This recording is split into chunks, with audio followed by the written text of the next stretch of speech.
Hey guys, how's it going? So right now I'll be talking about the Sonos Ace. These just came out. They're brand new for 2024. I've been looking forward to these for a long time. They were rumored for a while, but now we finally have them in hand. I didn't buy this to review it. I was actually really looking forward to this. And now that I have it, it's not really everything that I was hoping for. So let's get right into it.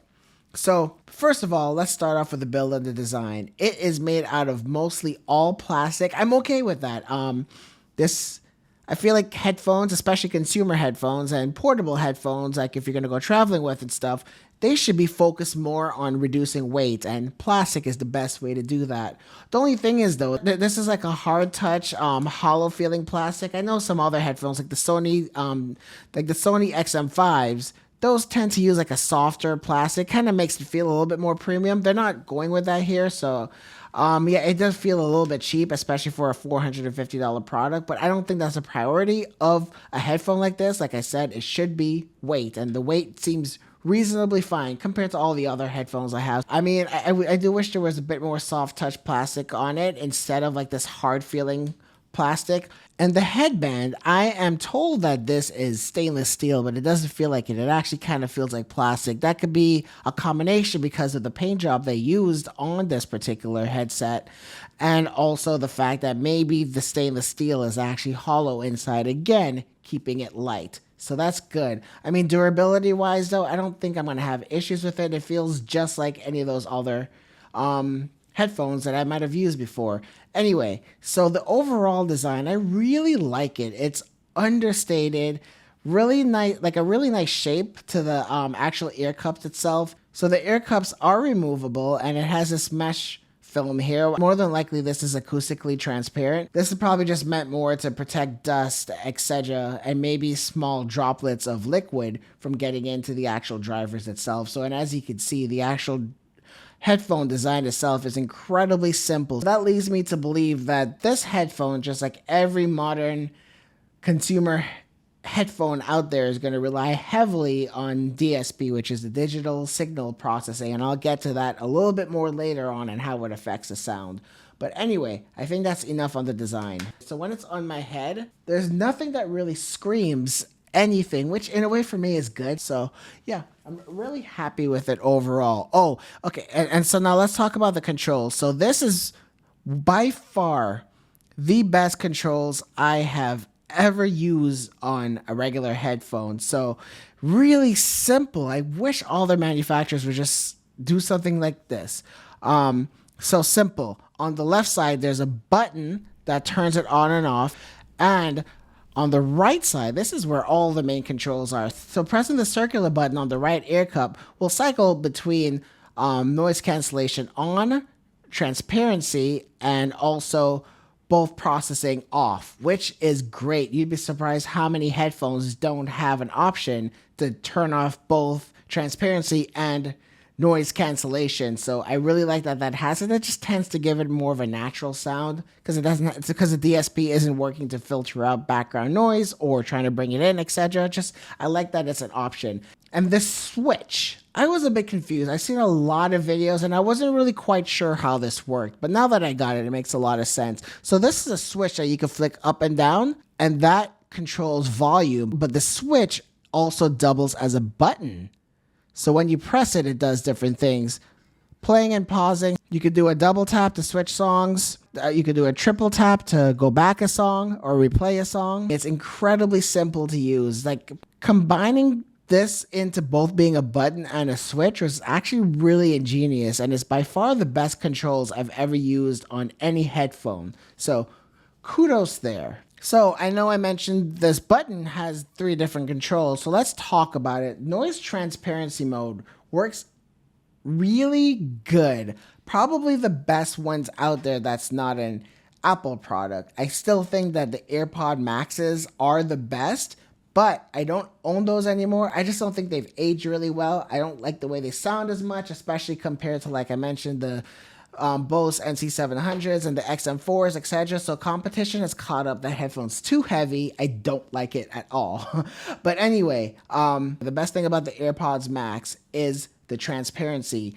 And I'm not going to say that the Sonos Ace does a better job, but it is fairly equivalent. So one thing about most transparency modes is they sound nice and transparent when there's no music playing. You can hear you can hear background noise, you can hear people talking to you, etc. But the moment you play any type of audio, any music especially, the entire transparency drowns out. I am happy to report that this doesn't do that. The transparency plays along with the mix of the actual audio source you're listening to, so music, etc. So I was able to listen to music at a relatively quiet volume and still be able to talk to people around me. I went out walking my dog, and I was able to hear all the sounds around me, and if there's other owners with dogs coming, or if a neighbor's trying to say hi to me, I'm able to hear everything while listening to music, and I'm able to have full conversations with music playing low while having transparency mode on. So that has been better than any transparency mode I've used,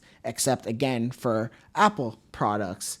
And overall, it does sound very natural. Not quite as natural as when you're not wearing headphones at all. I still think Apple does a better job with their AirPod series in terms of making their transparency modes sound like you're not even wearing headphones at all. And I have noticed that the overall volume of my surroundings are a bit lower with the transparency mode activated than what I'm actually hearing. So overall, really happy with the transparency mode. Noise canceling, I haven't traveled with this yet, and I have a lot of gaming laptops, and those get incredibly loud, and when I turn on noise canceling, it blocks everything out.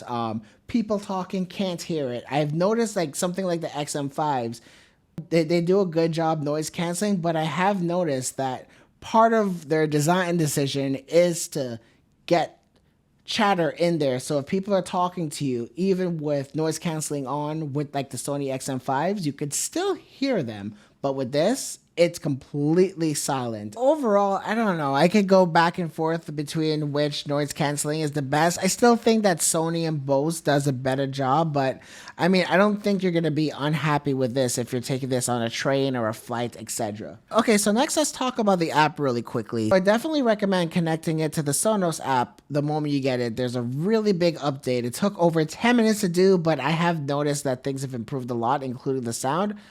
And I'll talk about the sound in a second. So from the Sonos app, you can name it. It tells you the battery. The battery seems like it's been really good. It's been about 55% ever since I got it, and I've been using it for most of the day. I can easily see the 30-hour claims coming true. So also, you can control the different aware modes. You don't need to because you have a dedicated button for that. The equalizer. This has been an issue with Sonos in general. So as you can see, I mean, I have a lot of different Sonos products in my house, and I live off of Sonos. But anyway, one issue is their equalizer has only always been a 2-band equalizer, bass and treble. You can't even control the mids, which is incredibly disappointing. You can control the balance.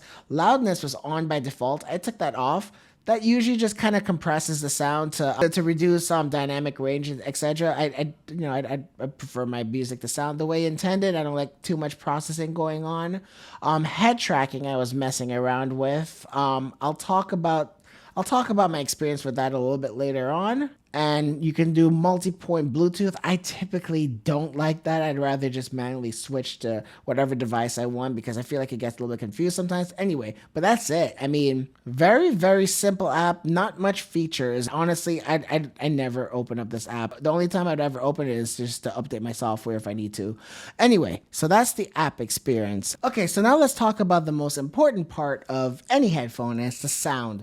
So one thing I was really concerned about, and I know I mentioned that a little bit because of the design, I realized it was going to be heavily relying on the DSP.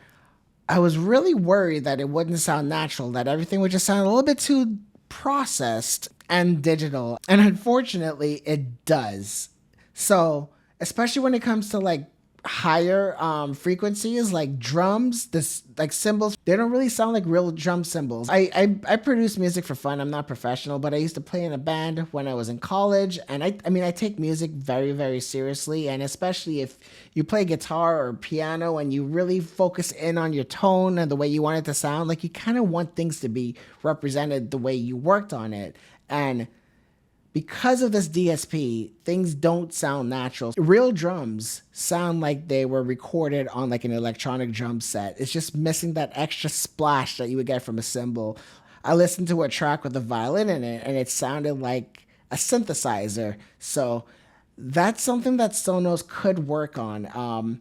I mean, all modern headphones have a DSP, including Sony, including Bose, including Sennheiser these days. All of them use it.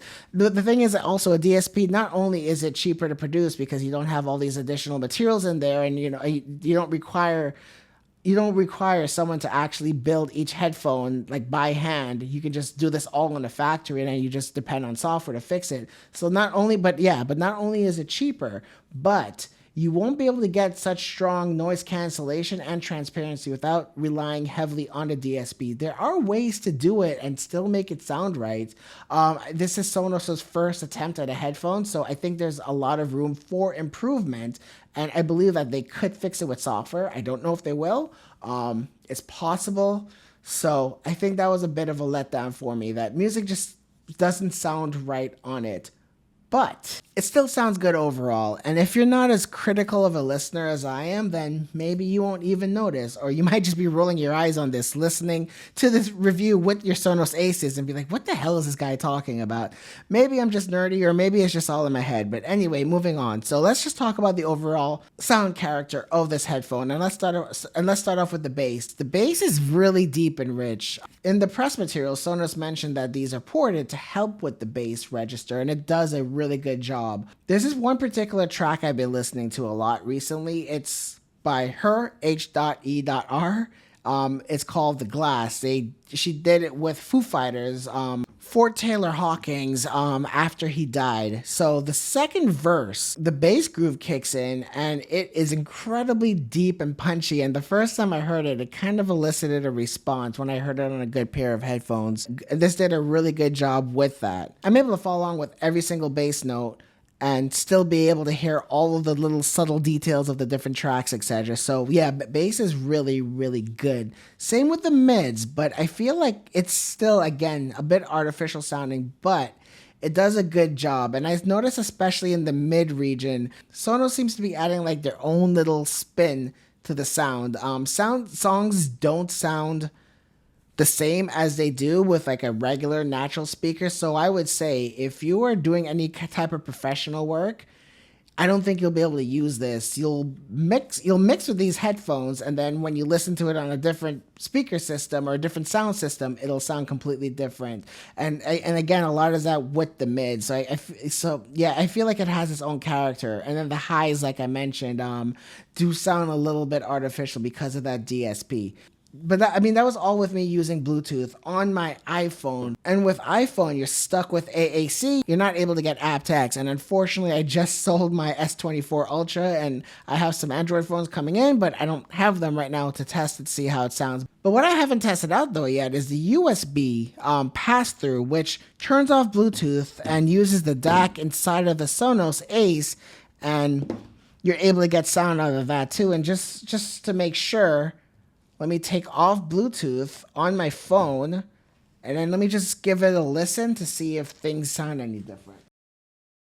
I actually paused this video and spent an hour listening to different tracks, connecting it to my gaming laptop and playing some games and stuff there. And damn, I wish I did that before I started talking about this product, because everything sounds incredibly more detailed and natural and rich when using USB.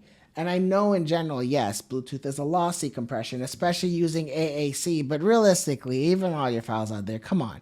It's not that much of a difference compared to lossless audio. It shouldn't go from sounding absolutely terrible to sounding incredible. I'm not saying that the Bluetooth on the Ace sounds terrible. There's a lot missing that I don't like, but a lot of it gets resolved when you're using a wire. So I think overall, Sonos is up to something. They just probably need to tune their Bluetooth audio a little bit better, which they can do with software. We'll see how that goes. I think overall though, just based off of my limited time with it, if you already own like the Sony XM5s, even the 4s, or the Bose Quiet Comfort Ultras, or the 700s that I have here, or the Momentum 4s, or any of those other type of headphones out there, honestly, at the end of the day, I don't think this is moving the needle too much. These came out back in 2019, and overall, sound quality wise, we haven't come too far ahead. To determine which headphone sounds better to you, you'd have to be listening to them back to back, and really, really trying to pick up on some differences. And I feel like a product that came out in 2019 versus a product that came out in 24, the clear winner should be the newer product, but we're not getting that. And this holds so this sounds maybe a little bit better overall than the Sony XM5s, better than the AirPod Maxes. I don't think, like, again, I don't think that product aged well. In my opinion, better than the Momentums. If I had to rate the Sonos audio quality overall across the spectrum, from the bass all the way up to the highs, if I was to give this like a 9.2, I would be giving the other ones either like a 9 or a 9.1. You're not getting that much better sound from this, but you are getting some better quality of life features, like the better transparency mode, which is really important to me. That's the main reason why I use headphones like these and not audiophile headphones all the time, because of the convenience that it offers, and also the noise canceling. Noise canceling is okay. I don't think it's destroying Bose or Sony. So I don't think you're going to get much of an upgrade there. 30 hours of battery life. I mean, honestly, all these headphones last more than long enough. It's not an issue. And also, the main reason why I wanted this is because of the Sonos ecosystem. But there's nothing in these headphones that are really going to help me unless I get a Sonos Arc or the Beam, etc.